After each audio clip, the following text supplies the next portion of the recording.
Greetings, Guardians, my name is Bife here. The weekly story of the Season of the Haunted continues ever onward. Last week we saw the result of Crow's attempt to banish his nightmare, Uldren Sov. I'll go ahead and link my video on that down in the description if you missed it. In the process of that attempt to sever the nightmare, Crow approached the situation with anger and resentment. He tried to banish his nightmare, but ultimately only held on to the pain that was its root cause even tighter. The attempt failed. Now Crow and Eris are resolved to find another way to sever the nightmare of Uldren Sov from Crow. Not through a hateful banishment of the ghost of his past this time, but via a graceful acceptance of the truth that it holds. First though, I wanted to go ahead and drop a quick reminder to all of you about the charity marathon that we've got going on today. I'm planning on releasing this video about 30 minutes before the charity marathon goes live, so if you're watching this, be sure to head over to twitch.tv/GCXevent afterwards to help support us as we raise money for charity. The charity in question, of course, is St. Jude Children's Research Hospital. I'm going to be joined by the T-Slave crew and we're going to be doing some Destiny whilst raising money, so come along and show your support for us. On that note of GCX, if you're heading to GCX, I'll be there, so you should go ahead and check me out at the convention. I've got a booth where I'll be hanging out and handing out patches and goodies to those of you who are lucky or fast, depending on what goes on. You can also get me to sign things there, of course, and say hi, take a picture. I have two panels as well that I'm taking part in at GCX, one of which is the Content Creation and Business panel, and the other is the Destiny Lore panel, which I'm hosting. At that panel you'll be able to see figures such as Myling Games and many other members of the lore community who have come to, as per usual, take your questions. The team over at Ishtar Collective has a Google form which I'm going to link down below, where if you're lucky you'll get one of your questions answered by us on stage for a form of in-depth discussion, and we'll be taking a look at all sorts of things there. We may also be answering questions from the audience, so it's very much worth seeing that. Also, go ahead and check out this. This is the thing that I am most excited for, our live D&D session. I'll be playing with the team from Meteorian Core live in a tavern-style setting at GCX, with some awesome animated maps as we have every week, and alcoholic beverages for those of you old enough to drink them. If you're a big nerd like me, you've definitely wanted to see some live D&D play, and honestly, if you're doing it as I am alongside true professional role players, then this is seriously it. Come and see us. This is the thing that I am most excited for on the days of GCX themselves. I'm more excited for this than any panel, including my own lore panel.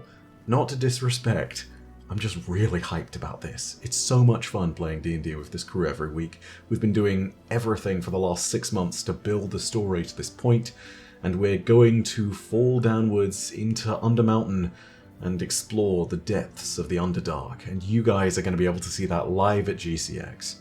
Of course, if there is one thing I would really encourage you all to turn up to above all else, it's that charity marathon though, which starts at 12 PM Eastern Standard Time today, June 6th. You can find that again at twitch.tv/GCXevent. That's going to be linked at the very top of the description. Come along, support our charity marathon, and show your love to the kids. Anyway, back to the lore. So this time, as we headed into the Severance ritual, our strategy was quite different. We certainly had the same goal in mind of laying the nightmare of Uldren Sov to rest, but this time Crow would be looking to his ghost with the compassion that he so commonly showed others. I think the story moment for this is pretty self-explanatory, but it's something worth looking at nonetheless. Go ahead and take a look at these moments where Uldren is sitting and speaking with his nightmare in the moments before the ritual is finished.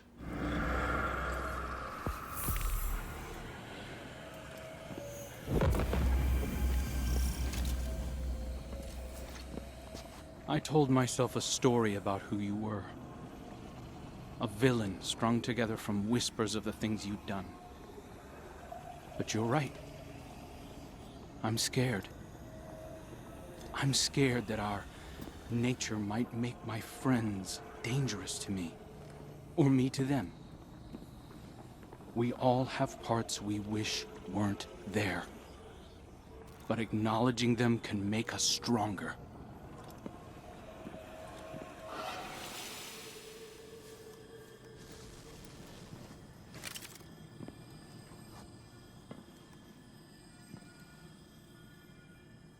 I'll always be balancing on the edge of something terrible.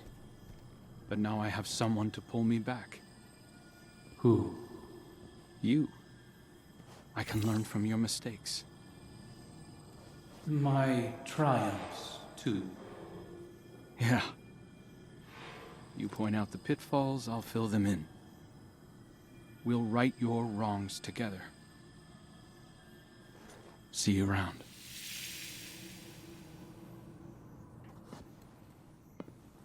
Guardian. Eris. I did it. See, you are stronger than your doubts presumed. The Leviathan's connection to the pyramid phrase. Our gamble is working, Guardians. Crow can't forget or destroy his past as much as he would like to, but by understanding his mistakes and accepting the lessons he can learn from them, he finds a degree of peace in this acknowledgement. What happens next, however, is that the nightmare of Uldren Sov turns from a nightmare into a memory, the memory of Uldren Sov. And this is something that might confuse a few people at first, but it actually makes perfect sense as far as the lore is concerned, not just so far as how the actual acknowledgement of guilt and shame and how you should turn it around goes. Let's explain. The nightmares are a power of darkness, and what have we learned about the power of darkness from Witch Queen? Well, back in Witch Queen we learned that the power of the darkness is commonly linked with memory. This is the power that makes Deep Sight work. When you reveal something with Deep Sight, you're not making it appear, you're conjuring the memory of it to a more physical manifestation using that dark power. When you craft weapons within the relic, in the Enclave on Mars, you're taking the memory and potential patterns of those weapons and pulling them into reality in the here and now. When you took the different objects to the Altar of Reflection in the Throne World, you see the memory and psychic imprints upon that object. Deep Sight and the darkness and its power are all focused on this core principle of memory.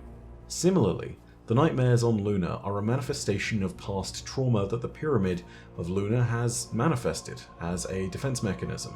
It's dredged up whatever is around, and those memories are strong enough that they can be used in an aggressive manner, but it's not something that's directed. Here though, memory is being used again. The specific nightmares in these missions are conjured by the Pyramid, but they're also being manipulated and controlled a bit by Calus, and are more personally involved with our heroes. When we sever these nightmares from Calus's influence and bind them into the Crown of Sorrow, a few things are happening. Firstly, it looks like they stop being called nightmares and start being called memories.